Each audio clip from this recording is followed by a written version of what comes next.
Now, as we move on to number three. Ooh, number three is going to be a little deep.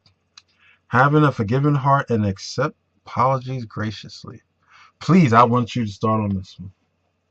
No, I just think forgiving is something that is very important to do because we could say that we forgive and we just forget. Um, And we just forget, or we. yeah, we forget because forgetting means that you're going to put in the back of your brain and then something triggers you. This person says, then you be like, oh, I remember now. You did say I had a big head and So oh, that means whatever they didn't else. forget. Yeah, you do forget stuff. But then you oh, I forgot my keys. Then you go out to the car and you say, oh, I forgot my keys. You have to go back and get it. So it triggered you because you got to the car and you didn't have your keys. So what happens when you forget something is somebody says something and you're like, oh, I remember now. The whole point is if somebody brings it up, if you really forgive them and it do comes up, if you've forgiven that, you don't have to worry about it triggering that thing in you because you're forgiving them. You have forgiven them from whatever they did or said to you in that regard. So if you have forgiven someone, it doesn't matter if they brought it up or not, you forgave them. Now in a relationship, why would the other person keep bringing things up? That is sensitive, Hmm. and forgiving somebody is not something that is an easy task to do. And accepting the apology is something that is difficult for people to do because he's like, oh, I'm not going to forgive them. Oh no, I'm not forgiving them. And we walk around with an attitude, and then we walk around with something happening, then we walk around with this, and then you get mad, and then all kind of other stuff, and then it just turns into other things that it could turn into sickness. Mm, It could turn into resentment. true. It could return into a lot of guilt. It could just return Ooh. into a lot of shame. It could turn into a lot of things that it can turn into. Mm. Why do that? Why do that? If you love this person, unconditional love with agape love, then you'll be able to forgive them like God forgave us. Ooh. Mm. Okay. I love it. Easter Sunday, still speaking. He You know I'm a mess. No, but all jokes aside, when it comes to, and I may have a little bit of a different perspective, but it's still, that's why man and woman, we have different perspectives, but we're working on within the same point. No, My but these were mine. These are what okay, I I learned know. in 20 years. So you can give your perspective of what No, I'm of going. that. I know. Okay. That's what I said. Okay. I didn't deny anything. All I said was I was going to give my perspective. Can I have, please? Yes. Thank you. Now, as I was about to say, having a forgiving heart is something that you have to develop over time. You can't be so rigid that you quell opportunities within your life because you want to sit there and be correct.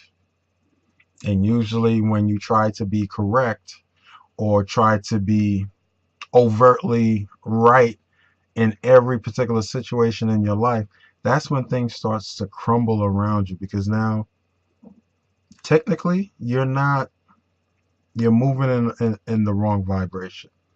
Now, as Cheryl said, accepting apologies graciously, that also takes skill. Time time again, certain things may come up. And she brought up a great point. Instead of just putting it in the recesses of your mind, waiting to bring it back up to recharge it, sometimes we have to certain things that if you allow your vibration to really move or navigate away from that particular hurt, then you can start to build on it and you can start to allow the spaces around you to let certain things just go away. Not so much die or disappear, but just go away. Allow certain things to say, whatever space that you are willing to create that's going to be beneficial for your relationship. That's what you have to do. It has nothing to do with right or wrong. And sometimes people say, oh, forgive and gracefully, that means somebody was right, somebody's wrong. Sometimes you can forgive and you are actually right. But it's not so much trying to prove, okay, I'm just forgiving because I was wrong. No, sometimes you got to forgive when you're right because you may be right, but the way you presented it was wrong. The way that you may have brought about your opinion may have been wrong. So in some ways, yeah, you may be going on the right road, but you went about it the right way. The same way for transparency is just like when my children, a child can act up and act a little crazy, and it goes back into how it flows with having a forgiving heart. And they'll do certain things, be like, you know what? For this particular moment, I'm gonna let you see because you think you're smarter than me. I'm gonna let you experience something. But it's not the point that you're turning them away or you're actually trying to unravel them. No, you want them to see a point where even though my heart may be forgiven, you still have to allow some resonance and some growth to occur to allow certain things to happen and to aspire towards. But definitely within your relationship to stay on point, when you're dealing with your spouse and you're dealing with the person that you love, see, because people sometimes bandy around that word love and don't really grasp the real intrinsicness of it. If you just love someone, and see, I don't just love my wife because of her body. Those are one of the things that I love about her. See, there's a difference. I love about one of the things that attracted me, and I've said in the past, her creativity, her love of life, her sense of family. See, those vibrations mixed in with the booty and other things that I like helps create a bigger picture. But staying on task in reference to forgiving graciously, my wife has actually helped me develop in that area. Because there are times where I would just, no, when I'm done with something, I'm done with it.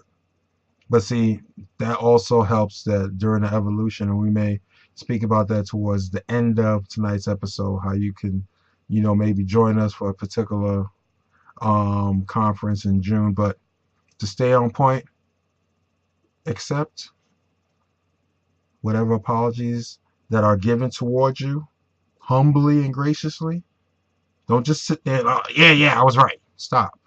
Because now you're taking a moment that's supposed to create a level space of peace and a level space of communal bliss, and you're screwing up the vibration. You're screwing up the moment. You're screwing up the thing that can allow this thing just to go away. Because now you want to prove in your ego something. So one of the things when I look at accepting and apologizing graciously, or apologies, or even apologizing graciously, you're allowing your ego to digress. And by allowing your ego to digress, you have the opportunity to allow the right space to open up. Sounds good. Would you like